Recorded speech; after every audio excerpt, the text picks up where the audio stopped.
Сегодня мы разберем 364-ю главу манги Черного Клевера. Увидим противостояние паладина Дамнатио против отряда черных быков, которое вышло поистине невероятно. Ибо их главной задачей является защита ведьм с Финралом, чтобы не прерывать запуск врат судьбы. Нахт и ребята готовы выложиться на полную для того, чтобы вернуть в Клевер их единственный козырь против Люциуса, даже если это означало пойти на верную смерть. По словам вице-капитана черных быков, сейчас Дамнатио был настолько могущественен, что его сила превосходила Верховного Дьявола. И кто как не он лучше всего понимает всю сложность ситуации, ведь Нахт уже сражался с одним из трех Верховных, и это Люцифера. А зная, что это финальная арка, сейчас может произойти вообще что угодно. И эта глава как раз таки и показывает всю жестокость истинного антагониста.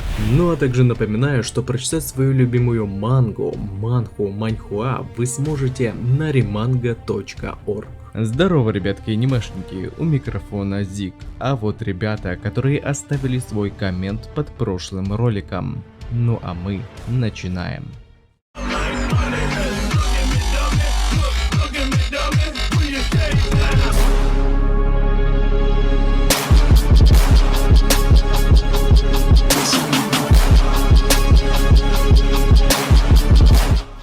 Итак, на связи 364 глава манги Черного Клевера. Переводил я ее сам, и так как я не профессионал, а любитель, могут быть ошибки. Прочесть вы ее сможете по ссылке в описании, как только я закончу ее обработку. Так что я надеюсь на вашу поддержку за такой скорый выпуск глав. Глава начинается с небольшого предисловия перед началом противостояния, в котором королева ведьм сказала, что согласно ее предсказаниям, если они ничего сейчас не предпримут, мир будет полностью обречен на уничтожение. Нахт же подчеркивает всю патовость ситуации, в которой они находились. Ведь Люциус сделал все, чтобы Астер исчез до того, как он начнет финальный акт своего плана. Так и сейчас антагонист подослал в ведьмин лес паладина сильнее даже Верховного Дьявола. И это действительно ужасное положение дел. Ведь даже сквад капитанов рыцарских орденов были бессильны против Верховного Дьявола Люцифера. Против него не помогла даже сильнейшая синергия тьмы Ями и магии теней Нахта. А сейчас им предстояло сразиться с противником сильнее, нежели проявившийся Люцифера в королевстве Пи. Поэтому ребята не ставили перед собой никаких заоблачных целей, говоря, что они постараются выиграть хоть немного времени, сделав все возможное, чтобы позволить ведьмам и пространственному магу все-таки завершить открытие врат судьбы. Их главной задачей была защита всех, кто был причастен к непосредственному возвращению Асты,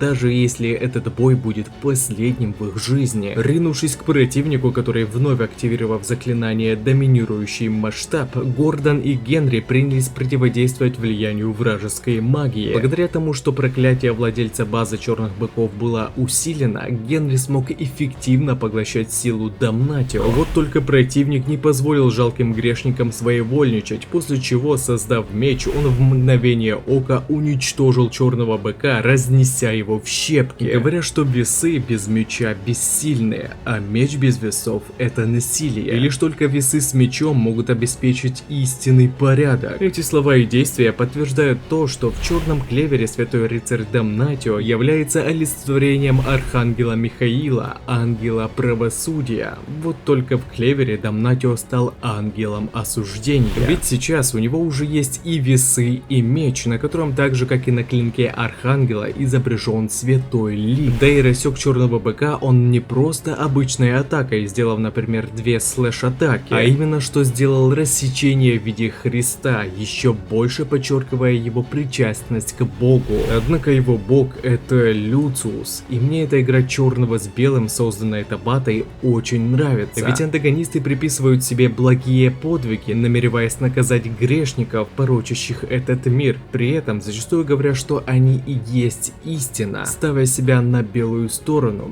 но в ту же очередь они по сути творят зло. А вот главные герои, не все по крайней мере, преподносятся как черная сторона, так как многое в их заклинаниях и магии отсылает к тьме. Да что уж там говорить, они даже заключают контракты с дьяволами. Клан Ями так вообще на этом построен, но при этом протагонисты, находясь как бы на темной стороне, творят добро и противостоят злу. Как по мне, эта игра черного и белого просто великолепна, ибо она заставляет задуматься задуматься над тем, что не все черное это зло, а все белое добро. Даже сам тайтл называется «Черный клевер», но рассказывает про взросление главного героя с чистым сердцем и его борьбу со злом. Ну да ладно, вернемся к повествованию. После того, как Damnatio отвлекся на уничтожение черного быка, поглощающего его ману, Нахт в режиме ассимиляции с дьяволом Галус вместе со всеми черными быками ринулись атаковать противника, всячески отбивая, уничтожая, блокируя или поглощая атаки недопаладина. А как только защита противника была ослаблена, Нахт вместе с усиленным Зорой от вражеской маны атаковали Damnatio. Вот только он мало того, что без труда отбил все их атаки, так и еще успел обоих серьезно ранить. Но благодаря клонированию Гошу, Грей смогла оказать помощь своей магией преобразования. И поэтому черные быки не останавливались ни перед чем, даже когда их жизнь находилась на грани гибели. Damnatio же посчитал этих людей глупцами, которые ради того, чтобы спасти свои никчемные жизни, готовы были пройти все 10 кругов ада. Но в этой стычке он все же осознал, на чем держалась их выдержка в этом противостоянии. Святой рыцарь выделил двух человек, больше всего являющимися занозой в его заднице. Это Грей, которая сейчас являлась ядром всего отряда и своей магией преобразования могла восстанавливать повреждения своих товарищей. И Гошу, который своей магией способен был увеличивать ее число, позволяя каждому черному быку быть под защитой Грей. Но после этого Кира вынужден был сделать решительный шаг и, приблизившись к овечке Чарми, используя направленную магию весов, раскрыл маскировку Грей. Оказывается, она даже не принимала непосредственного участия в контратаке, а скрывалась позади своих товарищей, так как не была способна сражаться с таким врагом. И как только ее маскировка была раскрыта, Damnatio Кира взялся убить ядро этой команды. Однако в последнюю минуту Гошу с помощью своих зеркал перемещается к Грей, чтобы защитить ее.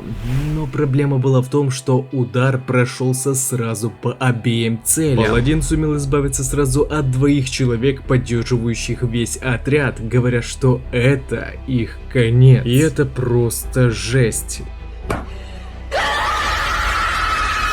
Грей хоть и получила серьезный урон, но вот Гошу могло вообще рассечь пополам, так как весь основной удар пришелся именно на него. А самое печальное, что Ванесса с магией судьбы или Финрал с пространственной не смогут прийти на помощь, так как они сейчас заняты активацией врат судьбы, и видимо этот процесс вот-вот достигнет своего завершения. Поэтому им никак сейчас нельзя было останавливаться на полпути, поскольку в противном случае, если им все же не удастся вернуть Асту, их положение может стать еще хуже. Но блин, как же печально видеть эту парочку в таком состоянии. И ведь их чувства только недавно начали раскрывать. Сначала Грей призналась ему в любви, теперь Гошу, который вроде только был озабочен своей сестрой, но сейчас бросил все, чтобы защитить Грей. Так и еще есть вариант, что она может спасти жизнь своего возлюбленного. Ибо думаю, не все заметили, что когда они изувеченные лежали вместе, то Грей протянула к Гошу свою руку. И может получиться так, что, потратив все свои силы, ей удастся спасти его, а сама она при этом умрет. Это будет очень печально, но данный исход событий больше всего похож на правду. В это же время в стране Хина Астер не мог найти себе места, а видя угрюмое лицо Рю, который только что увидел обстановку черных быков на поле боя, где они были полностью разбиты, это только еще больше разгоняло панику главного героя. Единственное, что оставалось Асте, так это лишь судорожно спрашивать Сёгуна, в порядке ли были его друзья. И я представляю, что будет, когда Аста переместится в Ведьмин лес и увидит всю эту ужасающую картину. Да в таком случае он просто разорвет этого паладина на кусочки и со всей этой злобой отправится убивать Люциуса. Ситуация же была действительно страшная. Потеряв Грей, на черных быках не осталось ни единого живого места. Выглядели они будто ходячие трупы. Особенно посмотрите на Лака. Это просто шок, как его измотало. Даже Нера в этой ситуации выглядела устрашающе. И сейчас она готовила какое-то заклинание магии печати, которое распространялось на огромную площадь. Несмотря на неравность сил и всю патовость их положения, черные быки не собирались сдаваться. Ибо если они это сделают, тогда у этого мира точно не будет будущего. Не, ну ребятки, эта глава вышла просто шикарно. шикарной. В финальной арке Табата, видимо, решил разгуляться на полную. Нера, кстати, способна запечатать на время полученный урон, но вот поможет ли это Грей – большой вопрос. Ибо все полученные раны вернутся, как только закончится действие заклинания Нера, или Дамнатио может принудительно остановить его, ликвидировав ее тоже. Так что если даже Грей на время и помогут, и она успеет спасти Гошу, то ей самой может попросту не хватить времени. Ну а мертвому уже никак не поможет. Вернее, может воскресить, но это только Радес, вот только его, скорее всего, здесь нет. А если сюда вместе с Астой все же прибудет целитель из страны восходящего солнца, то может оказаться уже просто слишком поздно, так как полученная рана выглядела очень серьезной. Что ж, посмотрим, что же нам покажет Табата в следующей главе, благо перерыва на следующую неделю нет. Очень интересно посмотреть, что же за заклинание подготовила Нера, ведь не забываем, что она так же, как и Ноэль с другими, изучала у эльфов истинную магию, плюс еще и руны страны сердца. Да и вообще интригует, в какой же момент прибудет главный герой, ведь чем хуже картину он увидит при возвращении, тем яростнее он будет рвать противников. Ну и также не забывайте, что прочитать свою любимую мангу и не только вы сможете на remanga.org.